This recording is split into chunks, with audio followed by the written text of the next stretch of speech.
Halo insan pariwisata, apa kabar hari ini? Semoga semuanya dalam kondisi sehat ya. Tidak kekurangan apapun, semuanya berbahagia sehingga bisa mengikuti materi perkuliahan pada hari ini dengan baik. Hari ini adik-adik kita akan membahas tentang hotel development and sustainability. So how hotel gonna be developed? Bagaimana kita bisa mengembangkan sebuah hotel begitu ya? Dari sisi mana kita bisa melihat pengembangan hotel ini? Apakah dari sisi fisiknya kah? Ataukah dari sisi sumber daya manusianya atau dari sisi mananya? Dan bagaimana kemudian hotel development ini kita kaitkan dengan sustainability, keberlanjutan dari sisi ekonomi, lingkungan, ataupun sosial budaya. Jadi ini adalah topik utama yang akan kita bahas hari ini. Tolong disimak dengan baik dan let's start. Well, pertama-tama kita define dulu nih, apa sih itu development gitu ya? Apa sih makna dari pengembangan itu sendiri? Jadi kalau misalkan kita ubah saja begitu dari bahasa Inggris ke bahasa Indonesia, development sama dengan pengembangan, that's all gitu. Tapi apa sih makna dari development itu sendiri sebenarnya? Jadi development is the act of improving by expanding, enlarging, or refining. Jadi ada beberapa hal yang terkait dengan development itu sendiri adik-adik, terkait dengan pengembangan itu sendiri.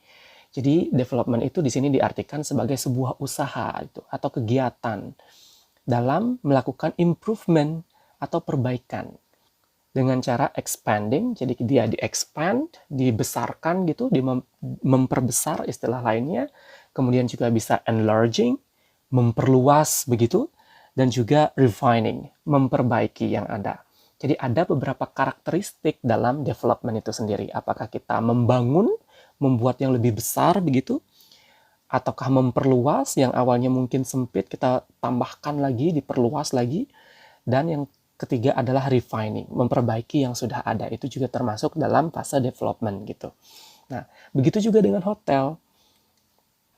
Di dalam mengelola perhotelan, pasti akan ada pengembangan-pengembangan gitu ya. Nggak mungkin hotel itu akan berjalan begitu saja dari awal baru dibangun plek ngeteplek gitu ya, dari awal segitu tanpa ada pengembangan sama sekali. It's impossible. Pasti akan ada inovasi, akan ada kreativitas yang muncul dari pengelola hotel untuk melakukan development ini sendiri. Development itu ada skalanya, dari mulai yang paling kecil seperti renovation, itu masuk dalam refining begitu, sampai skalanya yang besar, benar-benar ngedevelop, apakah dia akan membuat branch baru, misalkan sudah ada di Kuta gitu, kita buat branch baru di Sanur misalkan, itu juga masuk dalam development, itu yang paling contoh besarnya gitu. Kalau contoh kecilnya ya di satu tempat yang sama, berupa refining, atau istilah gampangnya itu renovasi gitu ya.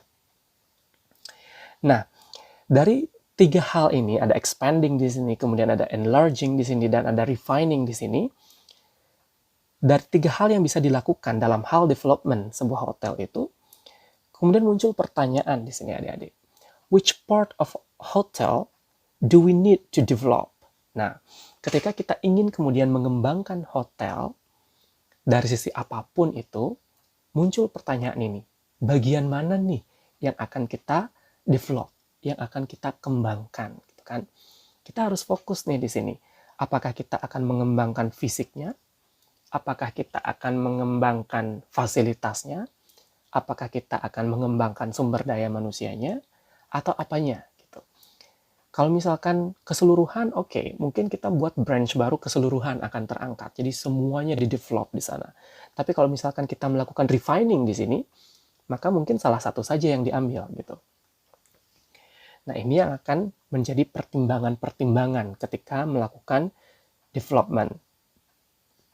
Sebagai seorang manajer misalkan, kita juga bisa melakukan development itu sendiri di organisasi kita. Misalkan di departemen kita. Oke, saya di departemen front office, saya ingin melakukan development di departemen front office. Apa yang bisa dikembangkan di front office, for example?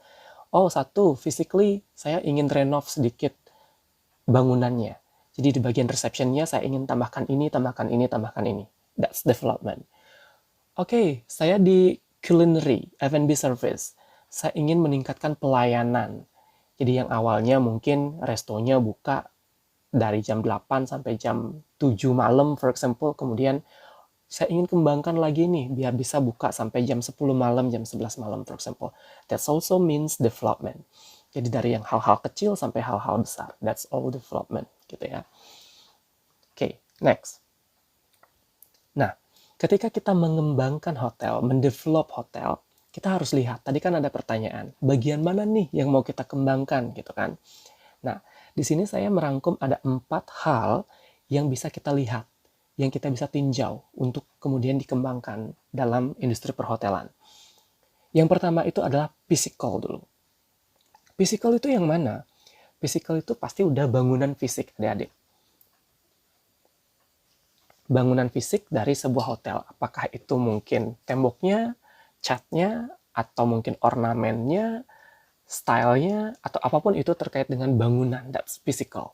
Termasuk di dalamnya juga sebenarnya adalah garden, kemudian juga ada fasilitas gitu ya. Nah itu semuanya masih termasuk ke dalam fisik. Misalkan ketika hotel itu dibangun, dia menggunakan gaya European. Arsitekturnya misalkan klasik gitu kan, European klasik arsitekturnya. Tapi ketika seiring waktu berjalan, sudah ornamen-ornamennya sudah mulai lepas, hotelnya kelihatan lusuh nih dari sisi fisik gitu kan. Oke, kita ingin develop lagi hotel ini. Mungkin mengembangkan sesuai dengan market yang ada saat ini, yang mungkin dari klasik sekarang tipenya market lebih suka yang minimalis, for example. Ya, itu direnovasi, dikembangkan lagi menjadi bergaya minimalis. Elegan minimalis, for example. Contohnya seperti itu. Nah, ini yang dilihat dari development dari sisi physical itu sendiri. Tentu ketika sudah kita menentukan tema dari fisik hotel itu sendiri, semuanya akan berkaitan. Kita ambil contoh gampang saja itu art hotel, for example. Mungkin dari kalian sudah pernah masuk di art hotel. Yang namanya art hotel dari namanya aja nih kita udah tahu nih, art hotel, seni gitu kan. Nah, tema seni ini mereka implement ke dalam physical dari hotel itu sendiri. Apakah itu bentuk bangunannya, kemudian fasilitasnya, ornamen-ornamen yang mereka gunakan dalam kamar hotel, apakah itu lukisan, warna, cat, dan lain sebagainya, itu mereka sesuaikan gitu. Nah, ini yang mereka develop dalam hal fisikal itu sendiri. Kemudian yang kedua itu adalah goals and objectives. Goals and objectives ini lebih ke visi, misi dari hotel itu sendiri. Jadi value dari hotel itu ada di sini gitu adik-adik. Jadi hotel ini diarahkan kemana nih ke depannya. Oke, sekarang for example nih, hotel ini dibangun awalnya itu merambah pasar internasional. Oke, kita fokus ke Chinese market. Boom, corona. Mau nggak mau ini harus di-develop lagi, dikembangkan lagi marketnya. Yang awalnya fokus ke Chinese, sekarang nggak bisa fokus ke Chinese. Kita develop ke market lain. Apa yang sekarang datang? Australia. Oke, kita ambil market Australia. Apa yang ada lagi domestik? Oke, kita ambil market domestik. Nah, ini market development. Goals-nya ada di sini yang awalnya China, kita change objektifnya, kita change goal-nya menjadi market dari origin country yang lain gitu ya. Nah, ini tentu akan berkaitan karena karakteristik wisatawan dari Cina, kemudian dari Australia, kemudian dari domestik itu berbeda-beda sehingga akan ada penyesuaian dalam hal servisnya. Tuh, jadi saling berkaitan nih development-nya ini. Kemudian selanjutnya itu adalah operasional. Bagaimana kita mendevelop operasional? Seperti halnya tadi yang saya sampaikan di awal dalam contoh tadi restoran nih. Kita ingin mendevelop service. Tentu service itu akan masuk ke dalam hal operasional kayak gitu ya. Yang awalnya mungkin hotel itu tidak punya service A, oke, kayaknya ikut ini kurang deh. Ditambahkan. Jadi ada service A. Ditambahkan lagi ada service B, ada service C, dan seterusnya. Nah, penambahan-penambahan inilah yang disebut dengan operational development. Seperti itu. Nah, kemudian yang keempat, yang terakhir itu adalah interpersonal. Nah, ini lebih ke karyawan. Bagaimana seorang hotel manager mendevelop karakter dari karyawannya itu sendiri. Attitude-nya, for example, cara berkomunikasi antar satu dengan yang lain, antar atasan dan bawahan, dan lain sebagainya. Nah, ini yang disebut dengan interpersonal development. Jadi, menumbuhkan karakter yang baik di tengah-tengah karyawan, gitu kan. Di tengah-tengah employee. Jadi, seluruh staff itu akan bisa bekerja dengan baik, melakukan tugasnya dengan baik, saling mengisi satu sama lain, begitu. Antar departemen juga komunikasinya terjalin dengan baik. Nah, ini tugas dari pengembangan interpersonal itu sendiri. Jadi secara definisi dari development itu kita sampaikan tadi ada 3 hal ya terkait dengan pengembangan, mulai dari yang paling kecil sampai yang paling besar, mulai dari yang renovasi sampai enlargement. Nah, kemudian dari sisi mana kita bisa melihat development itu? Nah, ini dia dari sisi physical, goals and objective, kemudian operational, dan juga interpersonal. Seperti itu. Nah, ini ada satu contoh adik-adik. Contohnya di sini saya ambil salah satu hotel tertua di Bali sebenarnya, yakni Hotel Grand Indah Bali Beach yang berlokasi di Sanur. Seperti yang kita sudah tahu nih, kita bahas di awal pertemuan kemarin, bahwa Hotel Indah Grand Bali Beach ini adalah salah satu hotel tertua di Bali gitu kan ya, yang dibangun pada tahun 1960-an. Jadi dia beroperasi kalau nggak salah mulai 1963. Kenapa saya jadikan hotel ini? Oke, dengan usianya ya, dari tahun 63 gitu kan, sekarang hampir 2023. How many years that? 60 tahun ya, sekitaran hampir sudah 60 tahun hotel ini berdiri. Tentu hotel ini nggak akan dibiarkan begitu saja dari awal dia baru berdiri sampai 60 tahun umurnya sekarang, pasti ada development di sana. Apakah itu minor development, seperti refining itu tadi, renovasinya, atau mungkin big development gitu kan. Kita tahu hotel ini pernah mengalami beberapa kejadian, apakah itu kebakaran, seperti itu. Nah, itu tentu membutuhkan development, perbaikan-perbaikan, termasuk refining itu tadi. Begitu juga dengan marketnya gitu kan. Yang awalnya Hotel Bali Beach ini marketnya itu Eropa, karena tamu-tamu yang datang ke Sanur ya adalah wisatawan Eropa gitu kan. Tapi ternyata sekarang marketnya nggak cuma Eropa, dia juga merambah pasar Cina, dia juga merambah pasar Australia, termasuk domestic market pun dia rambah gitu kan. Apalagi pandemi ini mostly ya memang ke domestik larinya. Jadi ada development dari sisi pasar juga di sana. Nah, selain physical dan juga tadi market, operational itu, ada satu hal yang begitu besar yang akan datang untuk Grand Bali Beach ini sendiri. Apa itu? Nah, ini dia. Mungkin kalian bisa cari video di YouTube ya untuk lebih jelasnya, di mana Sanur ini akan dikembangkan sebagai kawasan ekonomi khusus kesehatan gitu ya. Jadi di Sanur akan dibangun rumah sakit internasional, Bali International Hospital, di mana lapangan golf yang ada di Sanur. Nah, ini dia di Sanur itu awalnya dibangun lapangan golf sebagai fasilitas hotel gitu kan. Karena tidak berfungsi dengan baik, marketnya nggak terlalu banyak, akhirnya lapangan golf yang begitu luas, yang menghabiskan biaya begitu banyak dalam perawatannya, akhirnya sekarang disulap menjadi kawasan kesehatan begitu. Jadi ada rumah sakit internasional yang akan dibangun di Sanur. Apakah cuma rumah sakit toh? Enggak ternyata. Jadi kawasan ekonomi khusus ini mencakup wilayahnya sampai ke hotel Grand Indah Bali Beach itu tadi sendiri. Jadi Grand Indah Bali Beach pun nantinya akan mendapatkan development berupa enlargement adik-adik. Jadi dia diperluas, bangunannya juga direnovasi, ditambahkan berbagai fasilitas yang kemudian juga terintegrasi dengan rumah sakit internasional itu sendiri. Tentunya pengembangan seperti ini, development seperti ini akan membutuhkan kapital yang cukup tinggi. Nah, kita akan bahas itu selanjutnya. Bagaimana development ini bisa berjalan untuk sebuah hotel gitu ya. Nah, ini dia. Jadi dalam Mengembangkan sebuah hotel, melakukan development, tentu ada consideration, ada pertimbangan-pertimbangan yang akan kita gunakan sebelum melakukan development itu sendiri.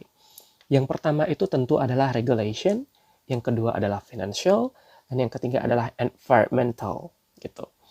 Apa itu regulation, apa itu financial, dan apa itu environmental?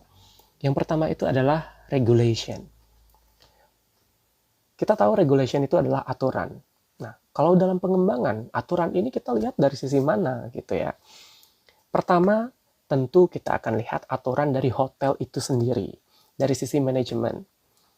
Tentu hotel akan memiliki aturan-aturannya masing-masing yang sesuai dengan, for example, hotel punya master plan. Jadi awalnya dibangun dari sisi fisikalnya seperti ini, kemudian area sekitarnya seperti ini, itu ada pasti master plan. Dan juga mereka pasti punya business plan.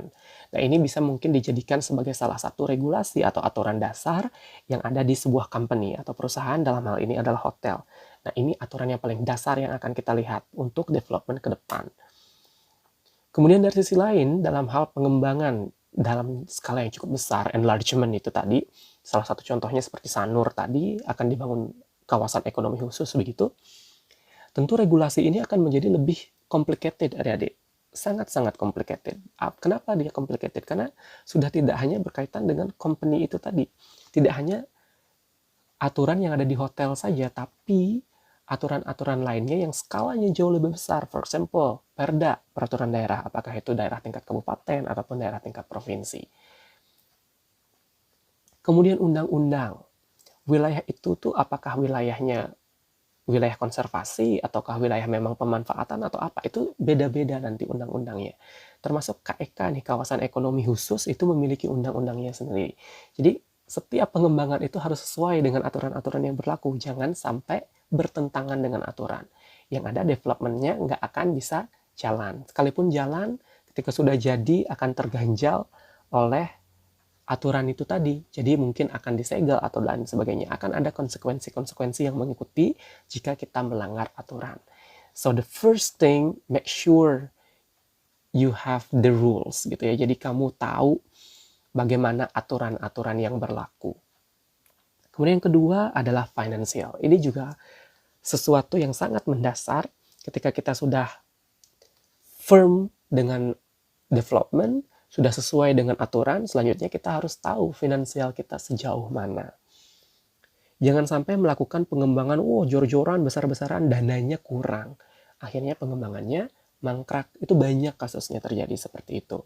Nah, tentu kita harus melihat finansial. Kita punya kemampuan berapa? Kalau misalkan kurang, kekurangannya ini akan dicari dari mana? Apakah mengundang investasi? Apakah membuat surat hutang, atau seperti apa mekanismenya gitu ya. Jadi harus ada penyelesaian terkait dengan finansial itu sendiri.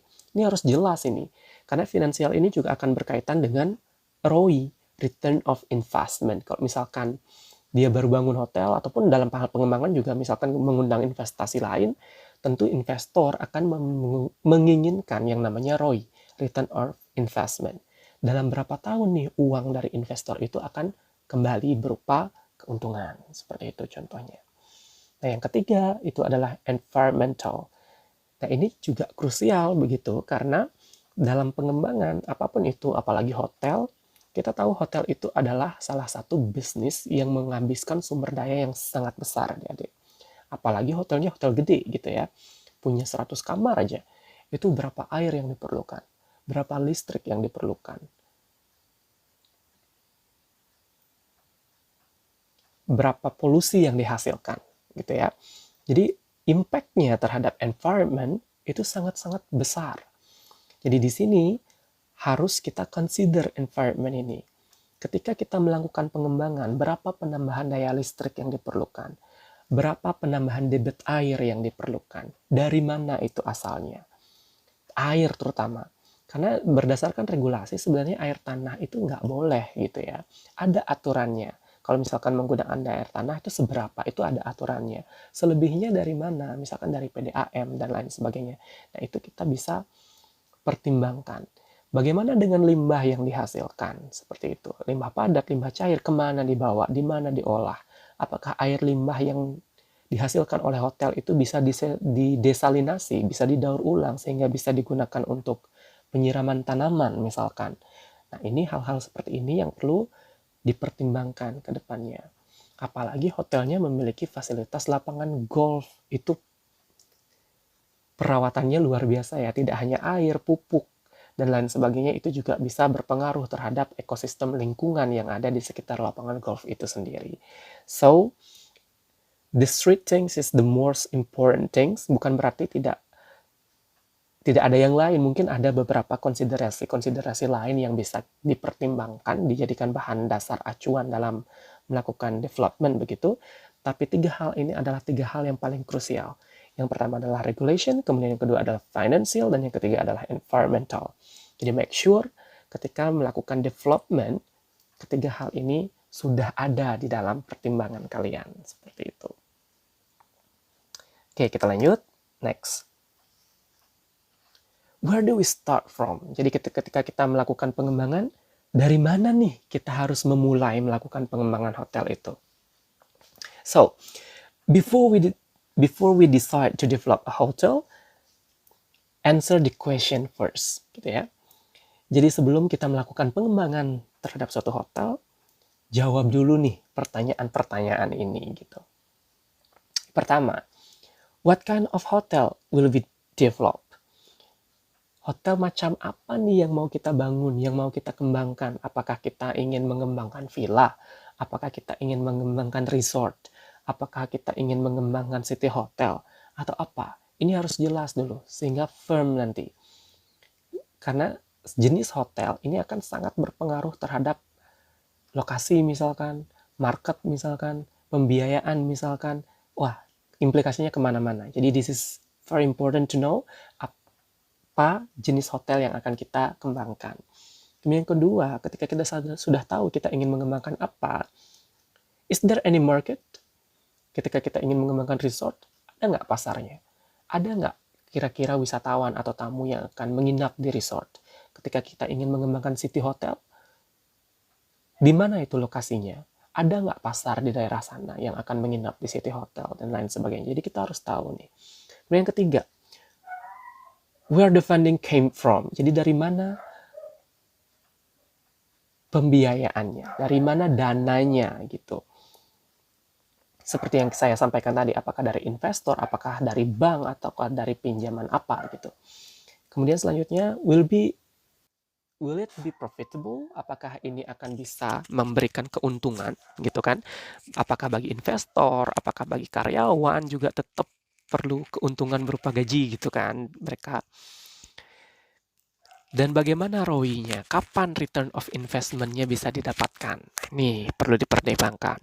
Kemudian, is it regulatory suitable? Apakah sudah sesuai dengan peraturan yang berlaku? Apakah itu undang-undang, perda, atau apapun itu aturan-aturan yang berlaku? Kemudian, is there any socio-cultural and environmental impact? Nah, ini tadi berkaitan dengan tiga hal tadi.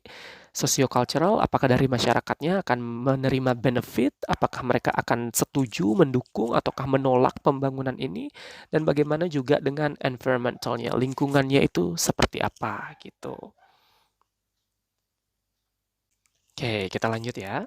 Nah, untuk menjawab semua pertanyaan-pertanyaan itu tadi, maka jawabannya adalah kita perlu melakukan sebuah studi yang disebut dengan feasibility study, gitu ya, studi kelayakan.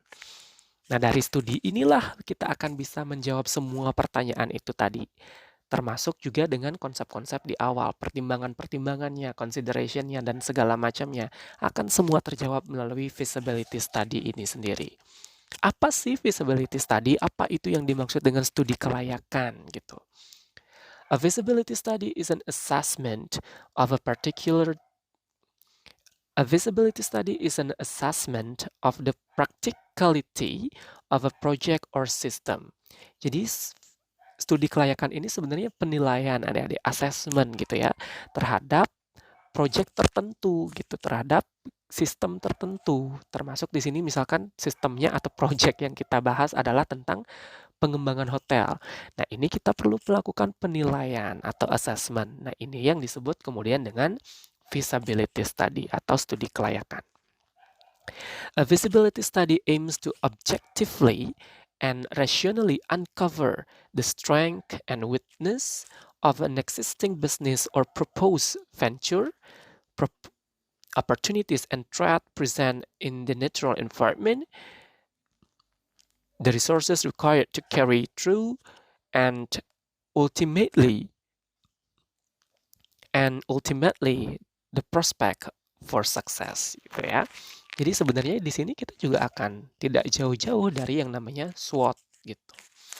Jadi studi kelayakan atau feasibility study ini sebenarnya tujuannya gitu kan secara objektif ataupun secara rasional itu adalah untuk membuka, untuk mengetahui kekuatannya apa sih, kelemahannya apa sih dari bisnis yang sedang dijalankan sekarang. Dalam hal ini adalah hotel atau mungkin yang sedang akan dibangun atau hotel yang akan dibangun gitu. Kalau misalkan kita baru bangun ya berarti propose venture. Kalau misalkan yang sudah ada berarti ya existing business itu sendiri. Kemudian juga untuk mengetahui opportunities, peluang dan juga threat-nya, ancamannya. Baik itu dari natural environment, dari lingkungan sekitar,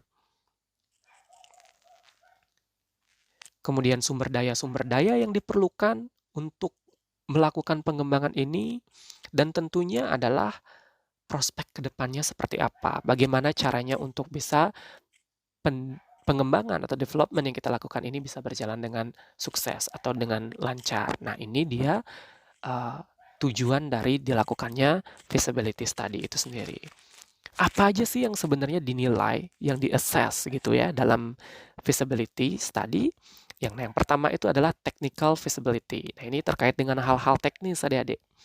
This assessment focuses on the technical resources available to the organization. Jadi dia terkait dengan hal-hal teknis, sumber daya teknis yang tersedia di dalam organisasi, dalam hotel itu sendiri. It helps organization determine whether the technical resources meet capacity and whether the technical team is capable of converting the ideas into working system. Jadi tujuannya sebenarnya di sini adalah untuk melihat gitu kan, untuk menentukan apakah sumber daya teknis ini memenuhi atau sesuai dengan kapasitas yang ada.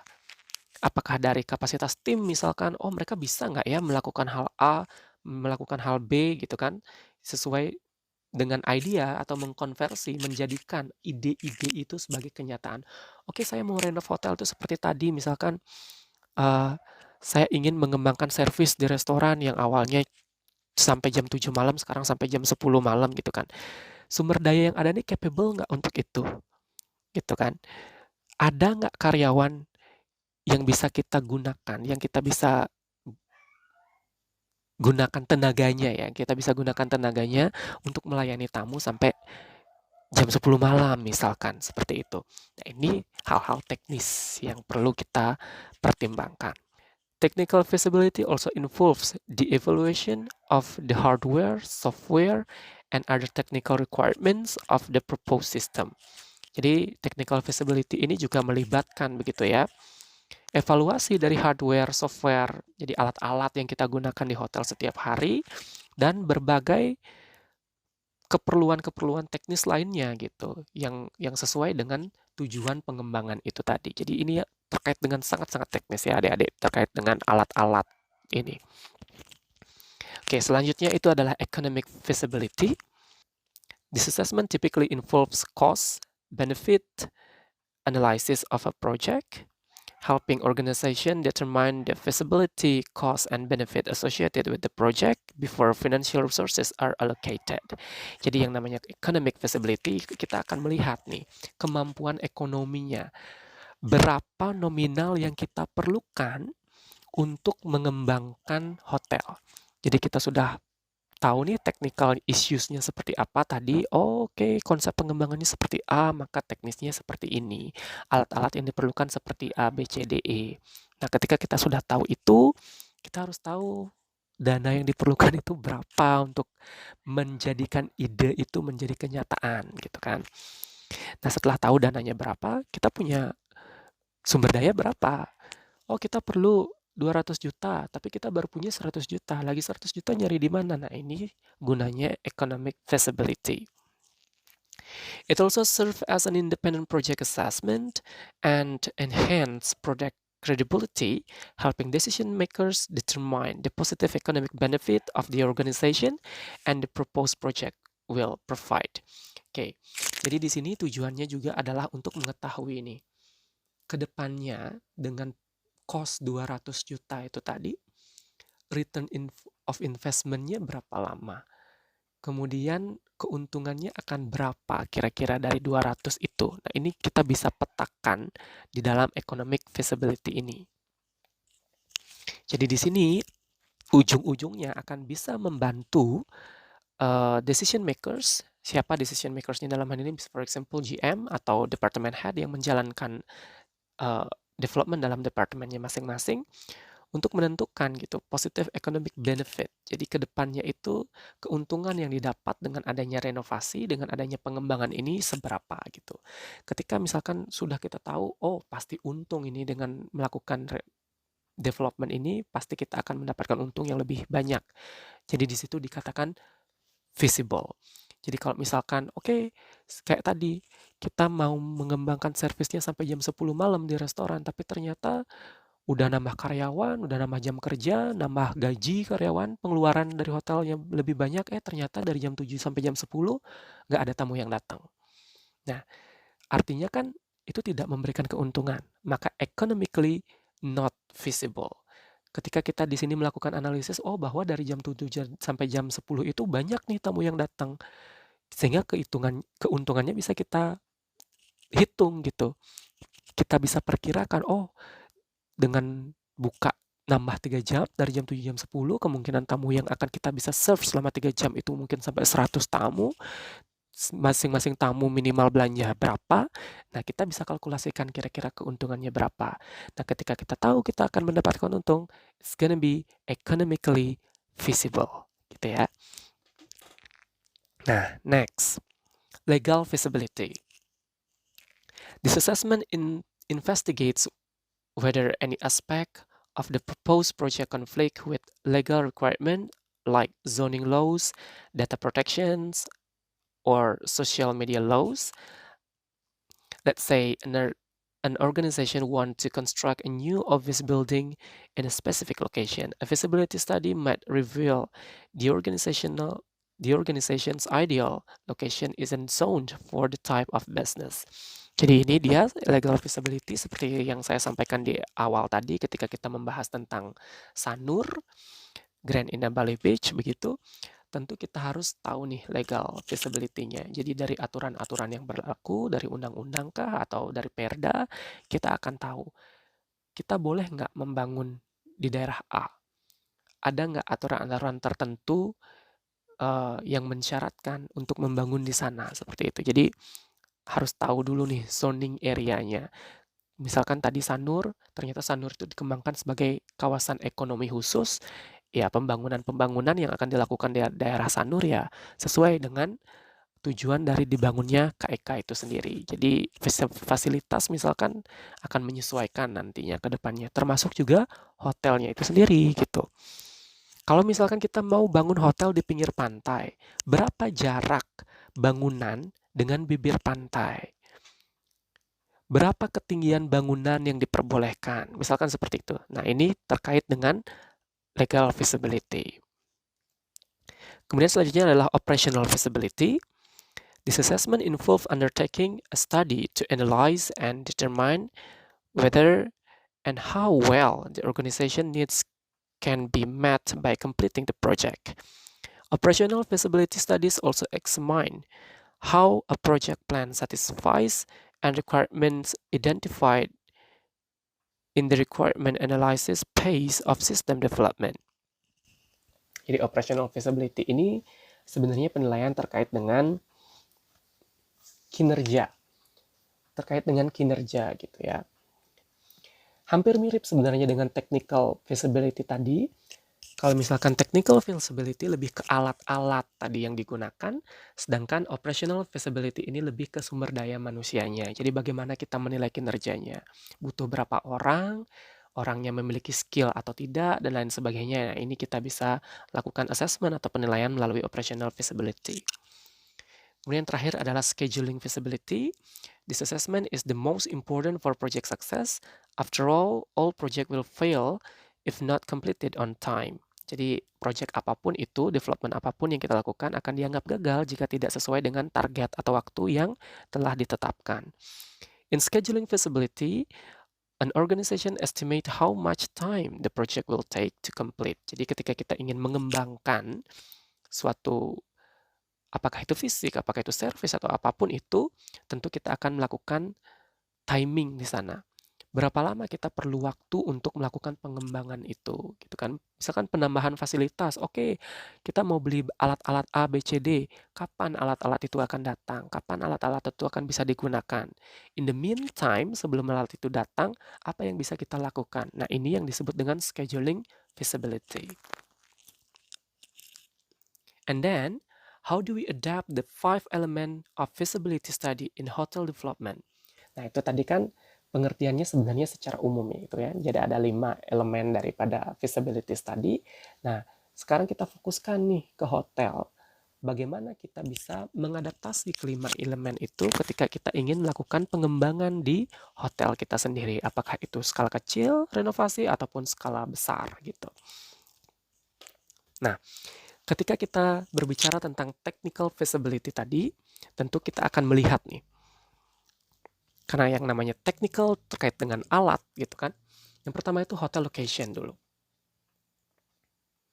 Tentu ketika kita tahu hotel location, kita akan bisa menentukan jenis hotel yang kita akan bangun di sana. Kalau misalkan hotel locationnya di tengah kota, ya jenis hotelnya ya city hotel, bukan resort di tengah kota gitu. Agak jarang resort di tengah kota, viewsnya jarang ada. Tapi kalau misalkan di pinggir pantai, di gunung, ya resort kemungkinan besar yang akan dibangun. Contohnya seperti itu. Kalau sudah tahu resort, sudah tahu city hotel, pasti akan kita lihat nih land structure-nya. Bangunannya nanti seperti apa yang bisa kita bangun di pinggir pantai. Misalkan kita udah tahu kita bangun resort di pinggir pantai. Oh, berarti itu kemungkinan bukan gedung bertingkat 4, bertingkat 5, enggak. Tapi dia lebih ke gedung maksimal lantai 2 atau mungkin bentuknya villa gitu. Nah, ini lebih make sense. Kalau misalkan di city hotel ya mungkin residensial bentuknya bertingkat sekian gitu. Apalagi di luar Bali misalkan lantainya bisa lebih dari 10, bisa sampai sekian puluh lantai gitu. Nah, itu semua tergantung location dan land structure. Kalau land structure-nya itu tidak bagus, maka akan susah untuk membangun hotel dengan lantai yang banyak. Difficulties ini ada di land structure seperti pasir. For example, Dubai, dia kan gurun ya. Burj Al Khalifa, bangunan tertinggi di dunia yang tingginya sampai 800 meter itu hampir 1 kilometer tingginya. Itu mereka benar-benar memperhatikan land structure dengan baik. Mereka harus tahu struktur di bawah pasir itu seperti apa, ketebalan pasir di gurun itu seberapa, di bawahnya itu apa yang ada.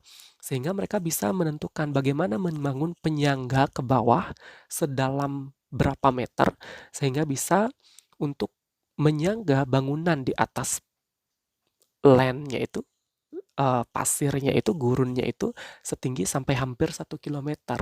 Mereka juga harus tahu arah angin itu datang dari mana, kecepatan anginnya seberapa, sehingga bisa mereka menentukan material bangunan. Nah, ini dia terkait dengan alat-alat itu tadi yang digunakan.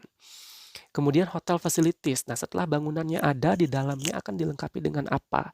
Kan terkait juga dengan hotel, tema dari hotel itu tadi akan menyesuaikan dengan hotel facilitiesnya. Kalau bangun hotel bintang 5 fasilitasnya seberapa, bintang 3 seberapa. Nah, ini akan menyesuaikan.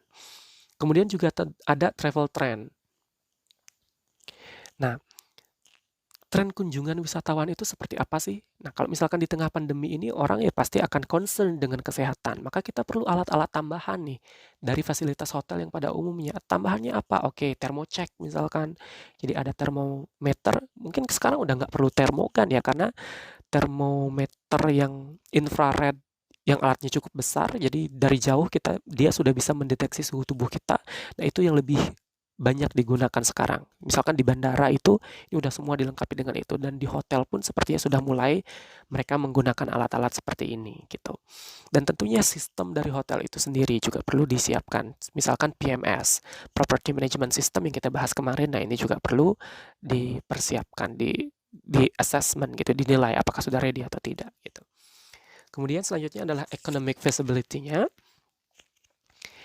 Kalau kita berbicara ekonomi, kita akan berkaitan dengan revenue dari hotel itu sendiri. Revenue dari pengembangannya. Apakah itu berapa yang diperlukan ataupun berapa penghasilan setelah dikembangkan.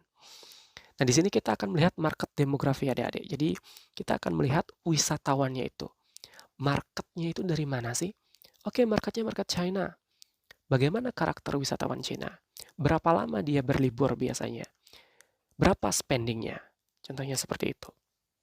Kalau Australia seperti apa? Kalau Eropa seperti apa? Kemudian market needs, for example. Kalau orang Australia menginap, mereka biasanya butuh alat-alat seperti apa ya? Kalau Cina seperti apa ya? Kalau Afrika seperti apa gitu misalkan. Nah, ini akan disesuaikan lagi dengan needs dari pasar itu sendiri karena cenderung akan sedikit berbeda antar satu pasar dengan pasar yang lain. Kemudian spending pattern.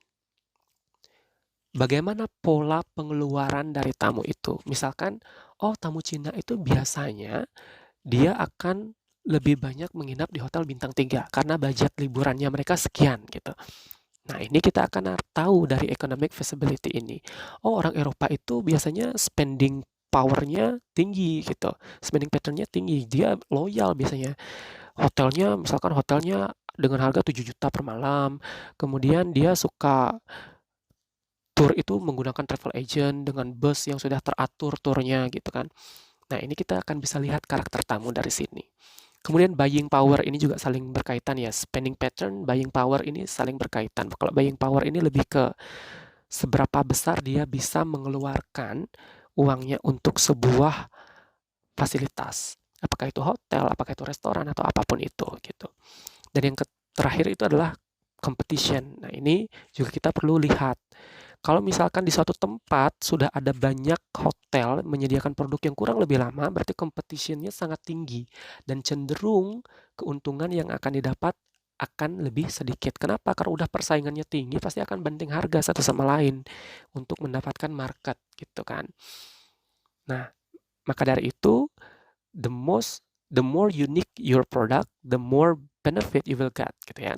Semakin unik produk yang kita punya, hotel yang kita jual, maka semakin besar juga peluang kita untuk mendapatkan untung yang semakin besar seperti itu. Kemudian legal feasibility seperti tadi, regulation, dan ada tambahan lagi satu adalah legal document. Legal document ini izin-izin adik-adik, misalkan izin usaha, izin lingkungan, dan berbagai izin lainnya gitu ya. Kemudian operational feasibility, nah tentu SOP-nya ada nggak dalam melakukan operasional itu. Kemudian bagaimana skill yang dimiliki oleh karyawannya, apakah mereka sudah mendapatkan pelatihan atau training ataukah belum, seperti itu. Kemudian company vision and value ini juga perlu diperhatikan. Seperti yang saya sebutkan di pertemuan sebelumnya, itu ada company vision and value. Jadi misalkan Accor itu company value-nya apa sih? Nah, ini apakah sudah itu diterapkan oleh karyawan atau tidak sehingga mereka bisa melakukan pekerjaan dengan baik ataukah tidak. Nah, ini yang kita perlu assess nantinya gitu. Kemudian yang terakhir adalah scheduling feasibility. Ini kita akan melihat sisi targetnya. Target ini dalam artian adalah kapan nih akan selesai renovasinya, kapan nih akan selesai development-nya, kapan nih akan kita mendapatkan untung dari development yang kita lakukan. Tentu juga akan kita melihat schedule itu berdasarkan work plan atau business plan yang sudah dimiliki oleh hotel itu sendiri. Jadi dalam melaksanakan development, kalau sekarang misalkan high season, kan nggak mungkin kita melakukan development dalam high season. Tentunya kita akan melakukan development itu dalam low season, lagi nggak ada tamu, ya udah kita renov gitu. Jadi kita akan melihat scheduling itu dari hal-hal seperti itu gitu. Well, selanjutnya itu adalah hotel sustainability gitu ya. Jadi selain development, kita juga harus tahu nih sustainability dari hotel itu seperti apa, keberlanjutannya. Jadi sustainability gitu ya. Sustainable hotel are the business that significantly reduce their environmental impact through green best practices in maintenance, services, logistic, product, and supplies. The core elements revolve around reducing waste, saving energy, and cutting down on power usage gitu. Nah, ini adalah pengembangan ke depan adik-adik. Ini adalah arah dari hampir seluruh hotel yang ada di dunia itu menuju sustainability atau pembangunan yang berkelanjutan. Nah, dalam hotel bagaimana mereka achieve sustainability ini? Jadi ada beberapa core elemen dalam pengembangan hotel terkait dengan sustainability. Yang pertama itu adalah reducing waste, jadi mengurangi limbah. Apakah limbah padat, apakah limbah cair, bagaimana cara mengurangi limbahnya? Tentu melakukan 3R misalkan gitu kan. Energy saving, bagaimana caranya mengurangi penggunaan energi dan mengurangi juga water usage, penggunaan air.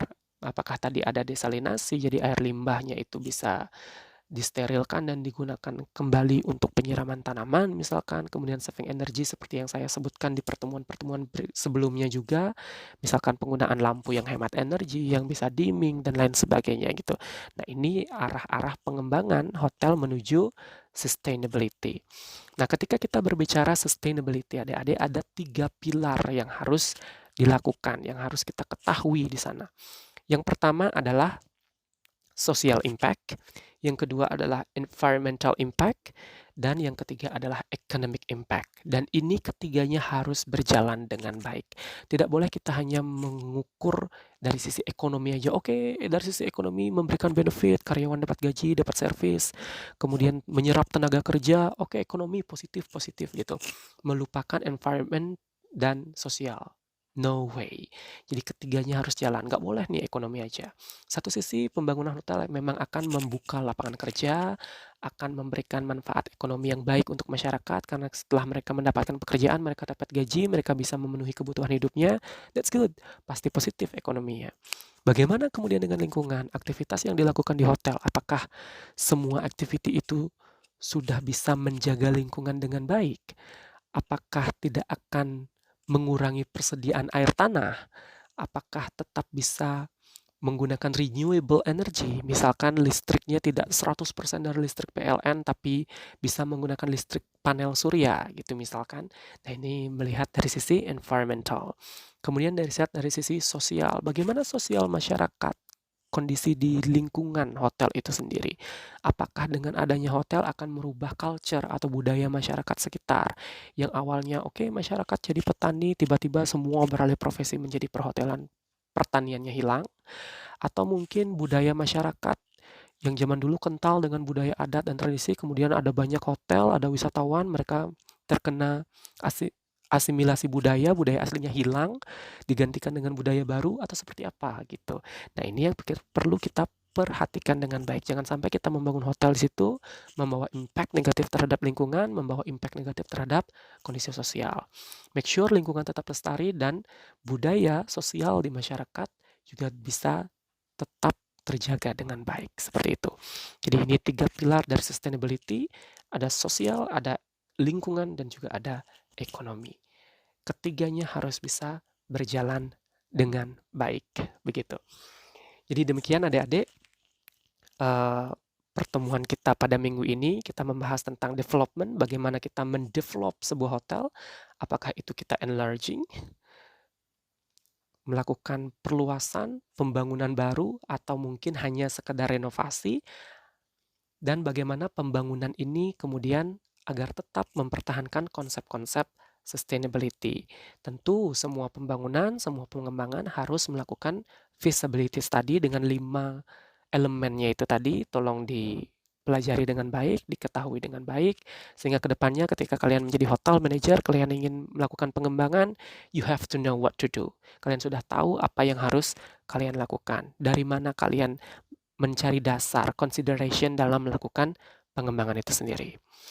Oke, untuk minggu ini sekian dari saya. Semoga materi yang saya sampaikan bisa dipahami dengan baik dan memberikan benefit untuk adik-adik semuanya. Thank you so much. See you again on next week.